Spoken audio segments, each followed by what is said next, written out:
going down, everybody?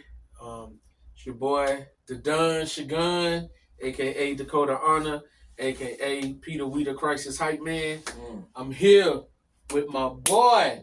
Here, we're gonna be bringing you some of the best content there is, some of the best, realest prison stories from an OG right here. He went from an OG to a save G. Yes, sir. All right. So we're gonna get started right now. What I want you to do is introduce yourself really quick. Just introduce yourself.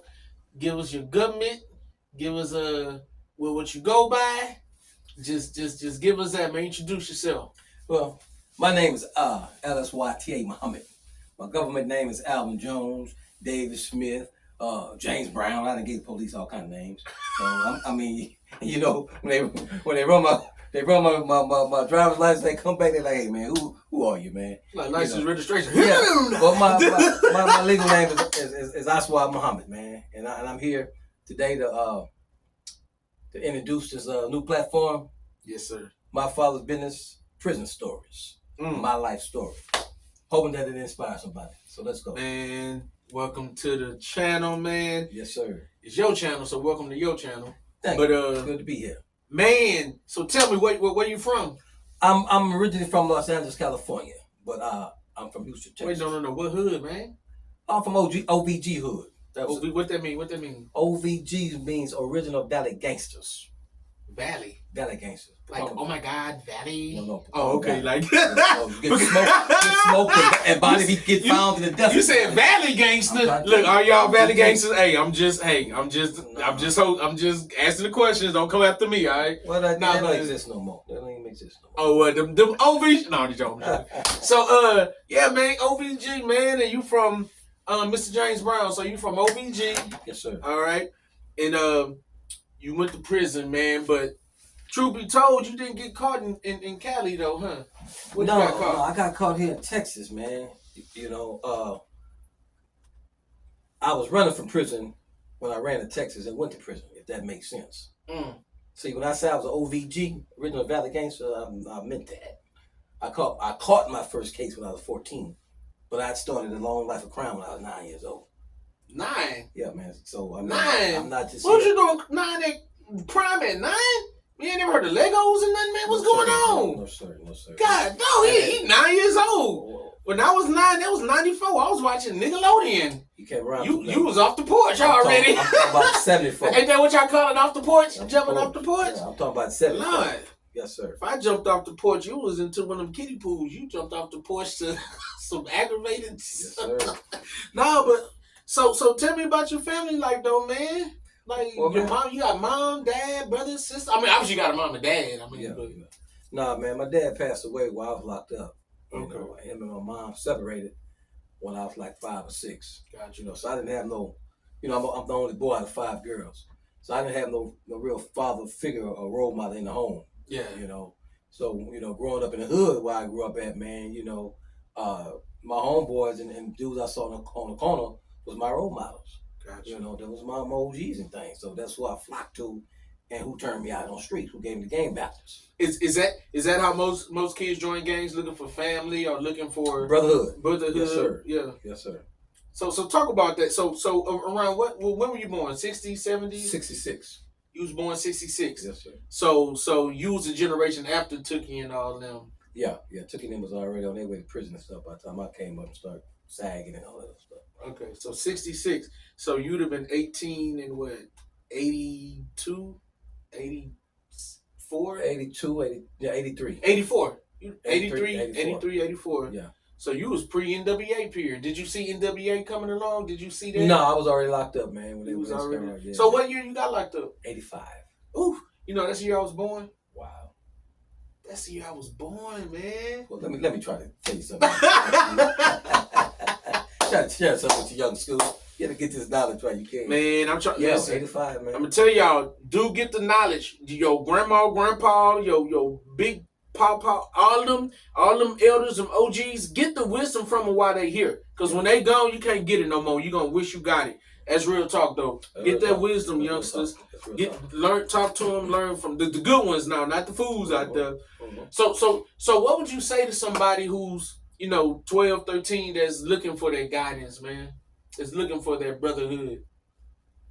I would tell them, man, if you can't find that, that brotherhood, that camaraderie, in your household, man, find some quiet time to get in a quiet place, man, and get on your knees and ask God to lead and guide your footsteps, man. Take your time, enjoy being young. It's gonna come to you. Don't be in no rush. Gotcha. Man, that's awesome, man. That. So how many years you end up doing? 29 consecutive. 29. Listen, it is a blessing that somebody did 29 years. Ain't crazy. Ain't get turned out. It's so many things we think. 29 years, 29. man. 29. Because I hear people going in, man, doing a year and coming out not the same. Yeah. Have you seen that? Oh, most definitely, man. I done seen some things. Man, so let me tell you how this thing started. So my intentions here today, I'm gonna steer just a little bit. So here's the thing. I sincerely believe, and I live by this code today, man, that we are our brother's keepers. Yeah. And I say that because I had to go inside to get out. If that makes sense to you. I had to go to the penitentiary. Yeah. To get out the game and all that good stuff. Right. Yeah. But there was an OG down there, brother, who poured into me. Yeah. And made me step my game up. Yeah. Because he had got a life sentence. I think he had killed his wife or something like that. But he was a school teacher. Yeah. Before he got caught up. So he had told me, he said, man, I didn't get a chance to give this to my kids. I messed up. He said, so I'm gonna give this to you. And I just need you to get back. You see what I'm saying? Yeah. So I done seen some foul things in the penitentiary, but I done seen some good things as well.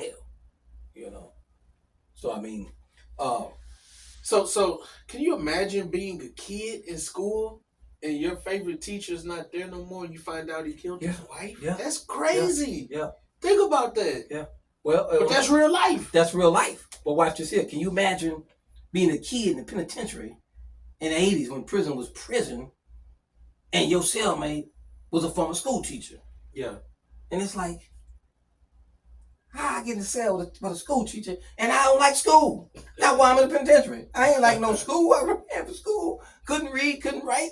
Now you done put me in the cell. Now you done double punished me. I can do the time, but now you got me there with a teacher. What he had you in there doing? Man. He had you in there. Writing sentences. Man. Psychology books, GED books. But hey man, I can't. Since I've been home, I've been trying to find that brother, man. I can't find him. I don't know if he died, if he got out, what up, man. But I owe him my life right now, man, because he really poured into me, man. So let's talk about your childhood. What was it like, man? Did you what kind of kid were you? Athletic? Were you into science? Were you into music? Like what was you like as a kid? No, I was athletic. I was competitive because, like I said, I had 5 sisters. I was the only boy, and until we start developing as young men, 12, 13 years old, start getting a little muscles and things, man. Little girls be bullies, man. Oh yeah, they some bullying. Yeah, man. More girls fight in school than boys. So when I get this thing, you got 5 sisters, so I get into one of them. I got. Were you the youngest? No, I'm like the middle. Man, so you had it on both sides. Yeah, I'm like the fourth child, man. So when I went out to the streets, man, I was competitive. Played all kinds of sports. I like contact sports, football, martial arts, all the little boxing. Them type of things I like, man. But when that was taken from me, I took that same energy to the street. Started robbing, person. What do you mean it was taken from you? Well, my mother and stepfather had told me, they were like, hey man, look, you can't do 2 or 3 things. I used to come home and play football. Then I wanted to go to karate practice. I wanted to go to basketball practice. I was staying active. Yeah. So first it was, hey man, you can't do 2 or 3 things. Pick one. Then I picked the one that's like, hey man, we can't afford that no more. So I got all this energy bottled up in me. Yeah. Outlet for it.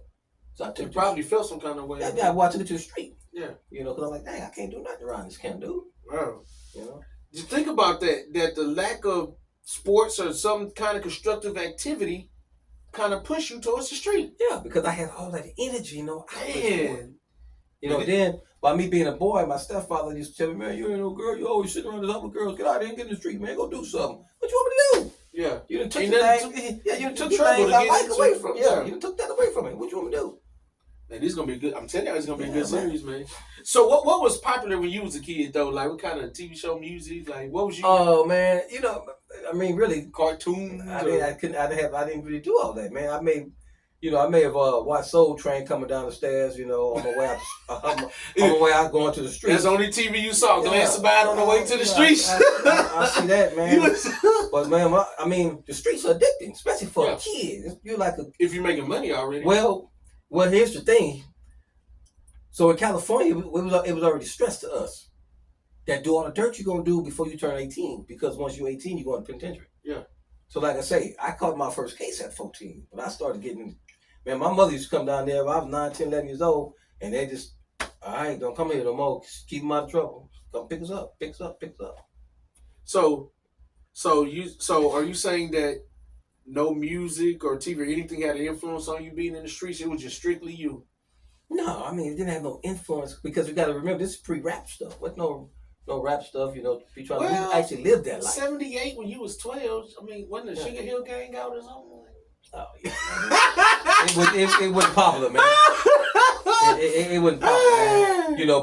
Because them dudes was, they was watered down. Bubblegum rappers. Yeah, I'm down. Come on, man. Curtis Blow. Come on, man. Now we was with the Christmas rap. Watered down.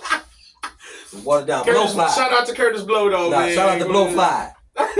This is Blowfly. It wasn't till Grandmaster Flash came out that rap started getting serious, huh? Rap dirty. The message. We were talking about rap dirty. We talking about Blowfly. Yeah. But see, you was in LA, so y'all had like the parties, the house parties, and the what was they called? The basement parties and things. Yeah, basement. Yeah. But California, I was like skating and stuff like that. Yeah, like, roller skating. I can't skate to this day, man. Mm-hmm. I got some footage of brother doing a little twirl on them skates before school started. Oh yeah, I'm gonna show you, man.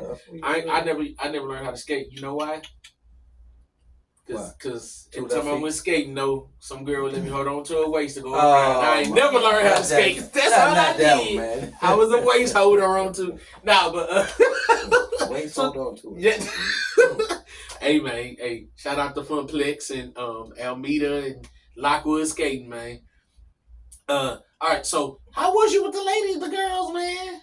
Well, man, you got to realize, once again, I had 5 sisters, so I was just a natural Casanova, man. Okay. I don't know much about Casanova. You got 5 sisters, you better know something about some women, Me and Romeo ain't never been friends. No, but so you was good with the ladies, huh? Yeah. Matter of fact, my wife out there waiting on me. Nah, go ahead, man. I told you I push buttons, man. I'm gonna push the line. You better hope she don't come knock on that door. I'm gonna push the line now. Do your thing. I love you, Lady Jennifer, but we gonna get all the tea, all right? So out though, right? No, we not. No, that's staying in. That's extended cut there, boy. That's you heard what he said, baby. He probing me. Yeah. He talking about 78. 78. So what kind of cars when you went to? Talking about 78. Man, look here. Like I said, I came up in the 70s and 90s. We used to idolize lowriders. Cadillacs. My first car was a 67 Cadillac. Okay. White on white with big white wall. Oh, you had that 16 white wall tires. Took up the whole driveway. That Al Capone special. My stepfather said, "Get that junk up out my driveway, man. What you talking about?" That Al Capone special with the white wall. And Tommy Gun. And a speaker stand that tall in my trunk. Ooh. Yeah, you also don't know nothing about that. Man, this Houston, man. What you mean we don't know about that? Yeah. We famous for that. What you mean? Knocking the trunk. I do that for real. Like I've been in like Milwaukee or something for work, and boys had speakers. I be like, for real, this is Milwaukee. Sit down somewhere. Nah, but shout out to Milwaukee. But yeah, man. So 67 Cadillac. 67 Cadillac. My first car. My second car when I was 17, I had a 65 Chevy. Black on black. Okay. Low rider. Yes, I'm riding. Was in the switches and stuff? Yes, sir. Juice in the trunk. What? 12 batteries. Man. So what part of Los Angeles is OVG? Like north, south, central? That's south side. South side? Yes, sir. It's Palma, California. Yes, who else is from that area that may be notable? Like any athletes, entertainers? Man, check this. You know me. That's all you need to know. Oh, okay.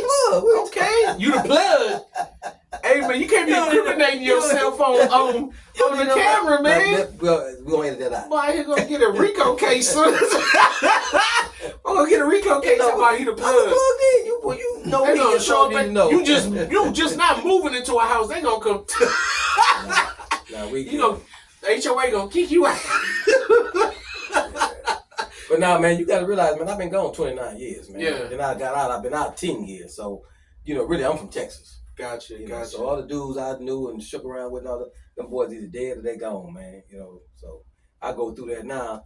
It's young dudes. Come on, man, we heard about you, man. Didn't my uncle said you? I'm like, hey, I be having to tell my stepbrother, man, you better watch telling people you know me, man.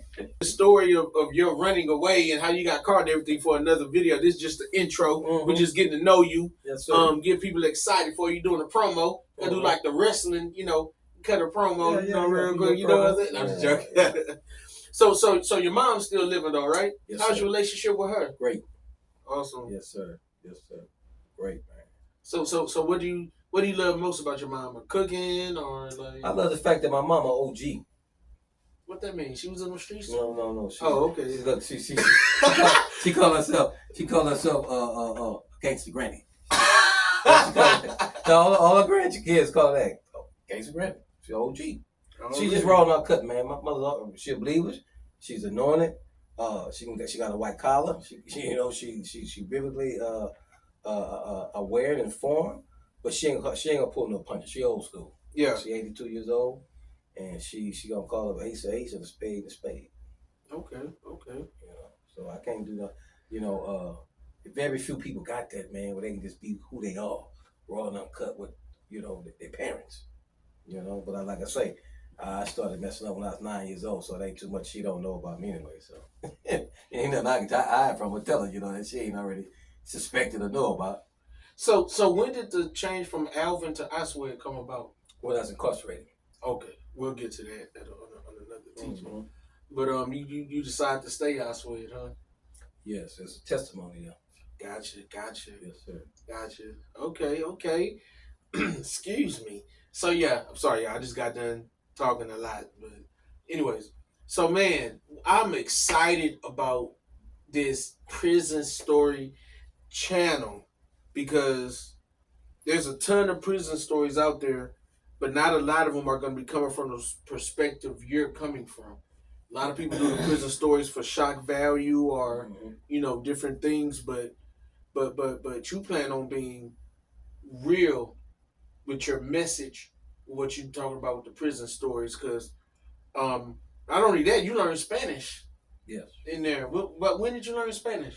I learned Spanish back in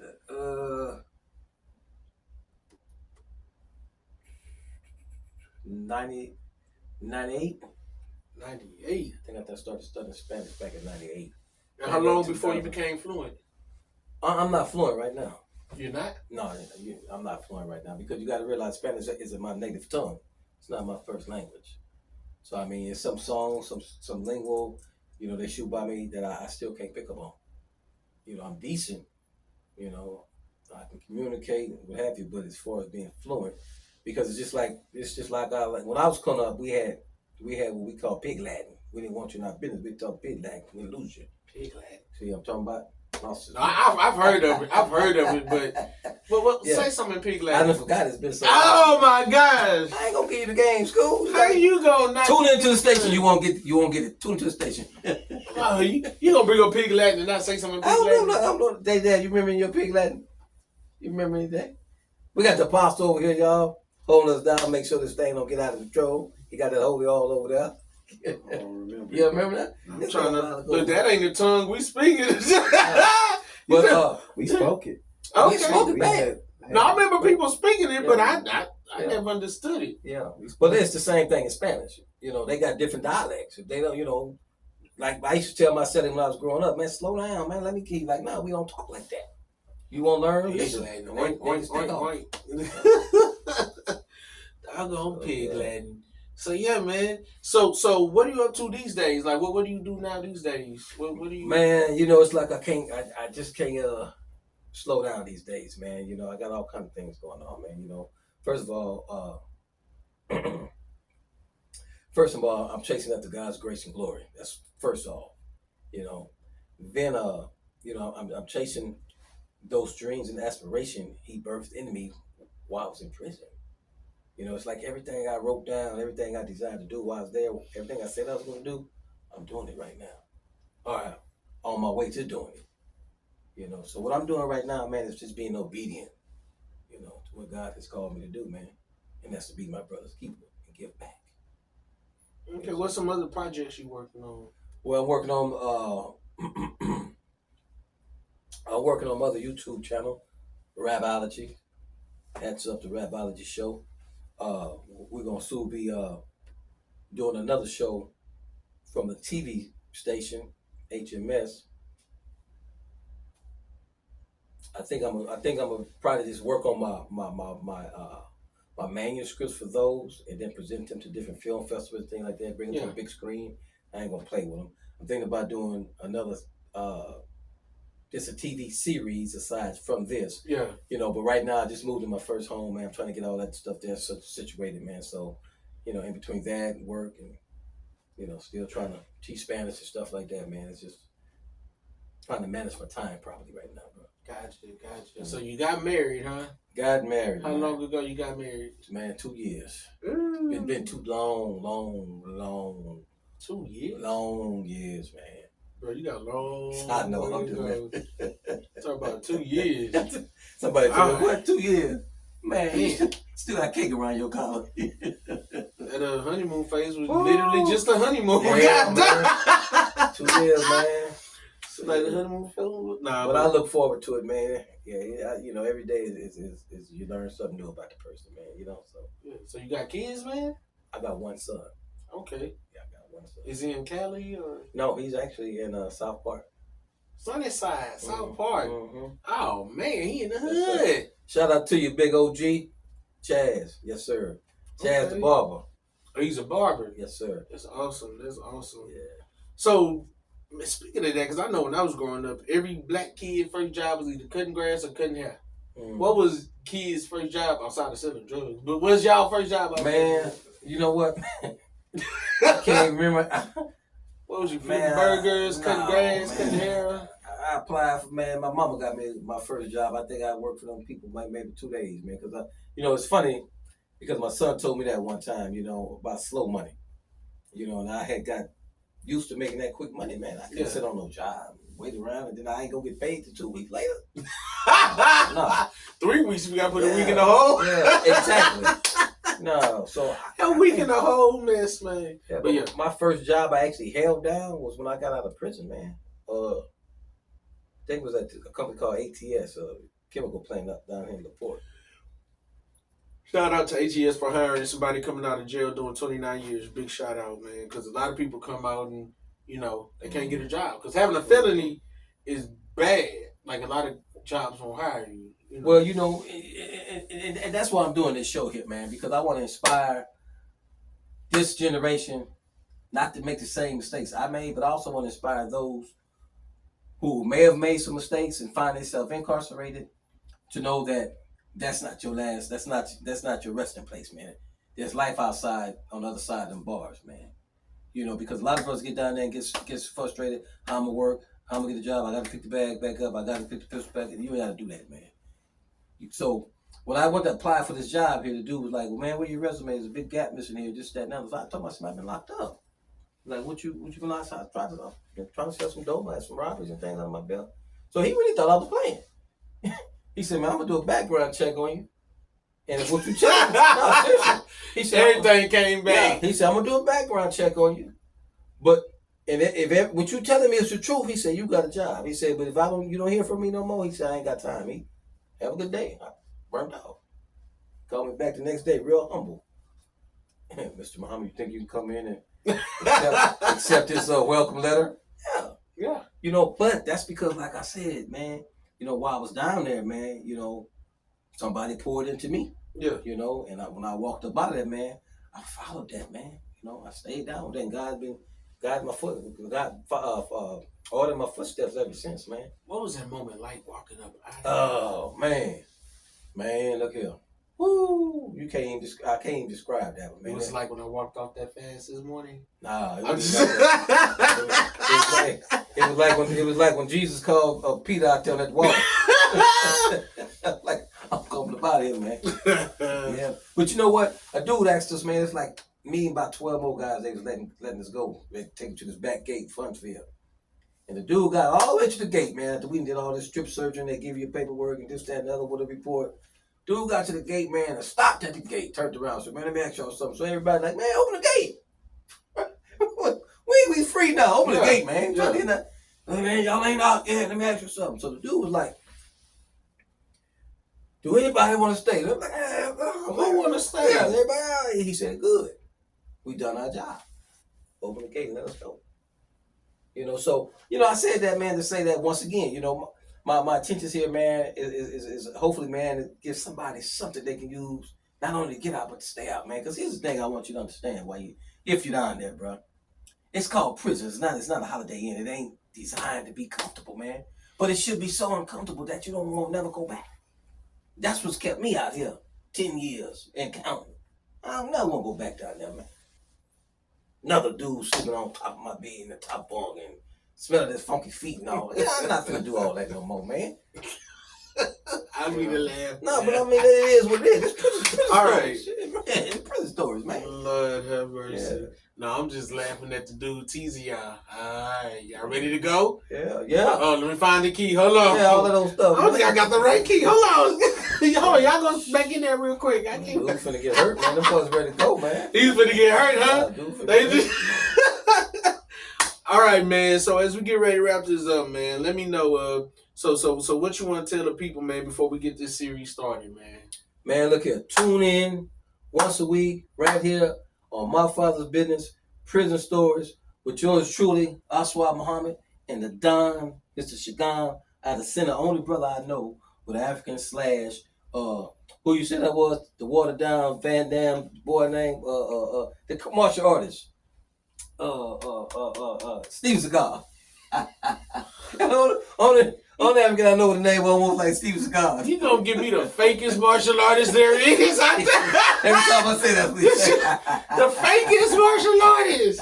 But tune in. Dude. Don't miss this, man, because if anything, like I said, you boys doing time now, man. Y'all got them phones. Y'all got them tablets, man. Tune into a station, man. Represented, man. Sponsored by one of your own, man. And hopefully, man, I can give y'all something, man. Like I said, that's going to help y'all either stop, don't not make the same mistakes I made to get there. Or when you get there, maybe you can hear something, man, I can share with you, man, to help you get out of there and stay out of that, man. That's all I got. Man, make sure y'all like the video, subscribe, and share. Most importantly, share. Because we're trying to get the word out there. All right? And if you really like some rap music, man, on your spare time, and you're tired of listening to all the same old rap music, man, check out J Dad Ministries, man. Ain't got good. You got to check that out. Where they can get your music, man? All digital down platforms, whatever your favorite digital platform is, JDAB, you in there. The letter J, J D-A-B. D-A-B. Check out the album. It is finished. Mm-hmm. Yes, sir.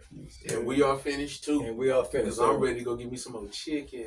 Until next time, we out. Ciao. Peace. Peace.